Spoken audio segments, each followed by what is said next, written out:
Good afternoon, everyone. Welcome to another Lebanon Senior Center Crafternoon. Today, just by the colors alone, you might be able to guess we might be doing something for St. Patrick's Day in the month of March. We are going to be making a small shamrock. In our case, we are going to turn it into a pin. You can certainly do that. Our make and take kit that we have available at the center has two different shades of green felt, as well as a couple of pin backs. You can also sew these shamrocks onto something. You can turn them into a hair barrette instead of a pin. You can glue them onto a headband. There's all kinds of things you can do with them. In your kit is also some green thread. You will need to have a pair of scissors and a needle as well. It's our mini sewing kit. Dun, dun, dun.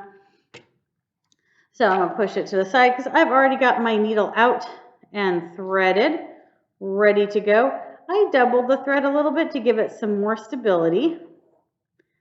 And then in your kit, there's also a template, and it cuts out little shapes that look a little bit like this.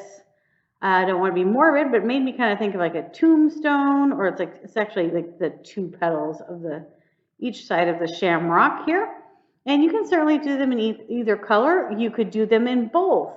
And after you're done, you'll notice template is a little bit bigger than the other.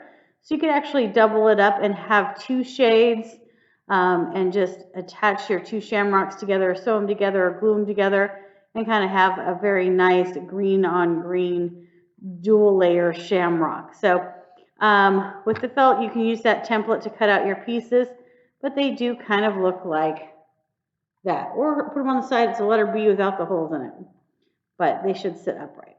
All right, so after you get 4 of these cut out, you will need to cut out 4 for each shamrock. Oh, and I got to pick up my needle off the table. There we go. I'm going to see if I can't do this backwards and upside down. On the flat, long edge, you are going to come in, about 1/8 of an inch.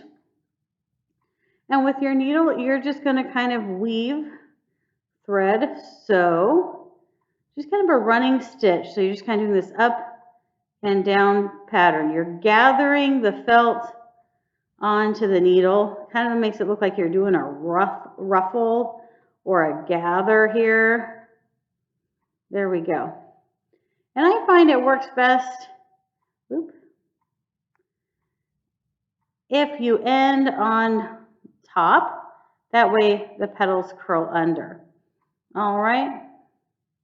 Let's see if we lift this up here. So that's our running stitch.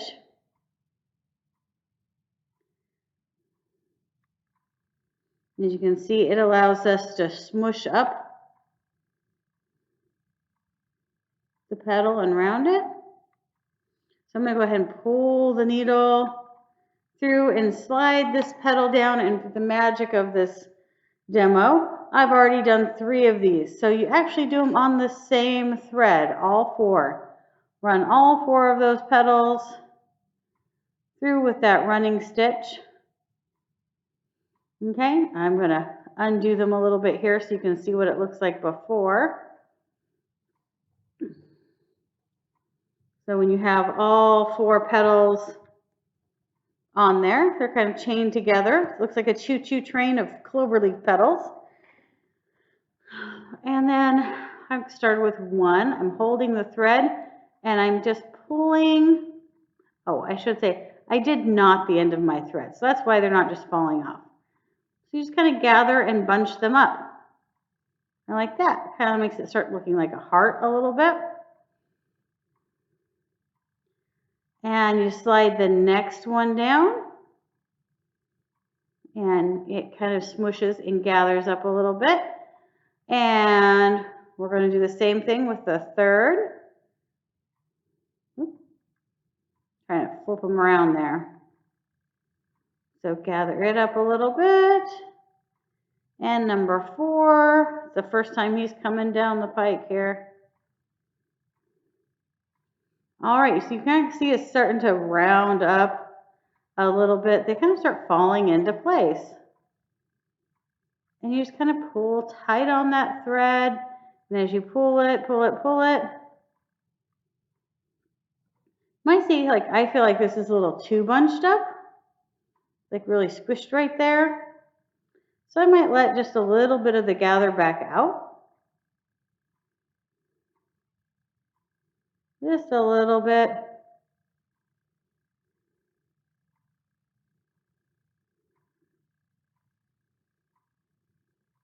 Kind of work it.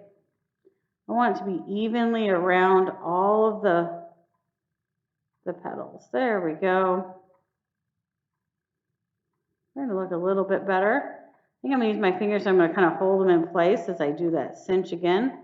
One final time. There we go.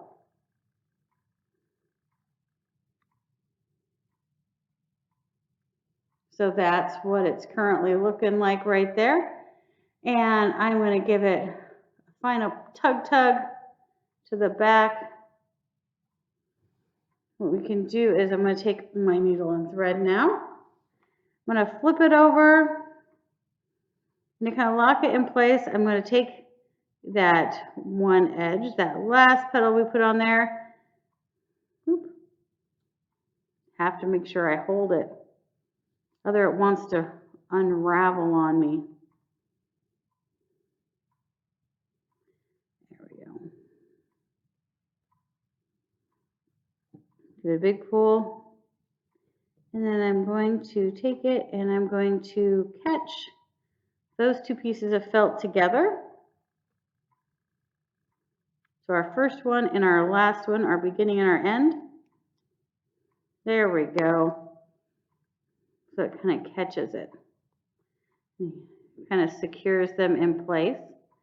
And then again, I'm going to flip it over and just kind of make sure I like where everything's landing there.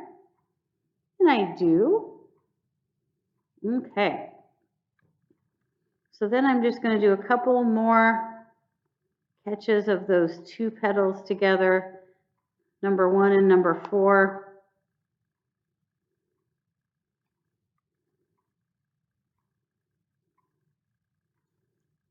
Just kind of very carefully taking the edges.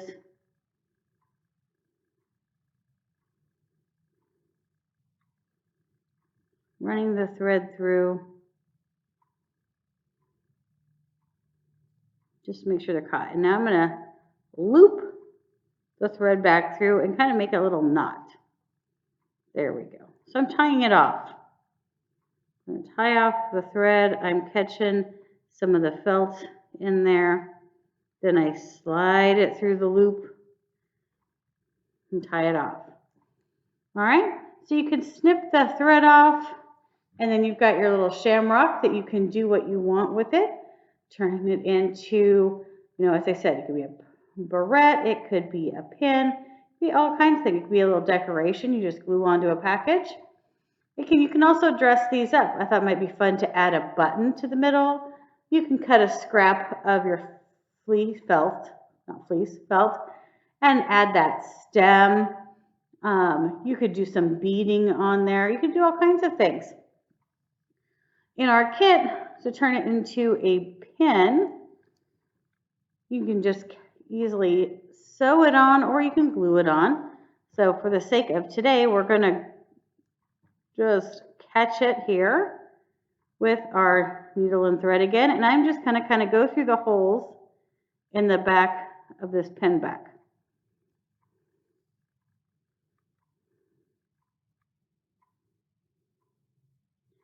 Just try to keep everything coming from the center.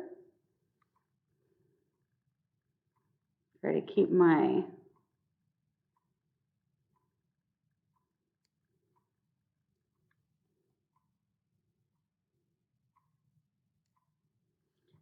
just throw as many stitches on there until you think it's secure.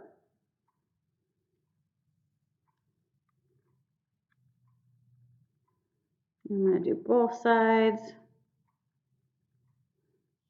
front and back. Yeah, just try to make sure you don't catch your ends of your petals here. There it goes. So you just stitch it down and stitch it down and stitch it down. and then tie it off. And once it's really secure or glued in place, you would have your little 4-leaf clover pen. All right, I hope you guys have fun getting creative with this. Those of you that took a make and take, we would love to see pictures of your St. Patrick's Day shamrock.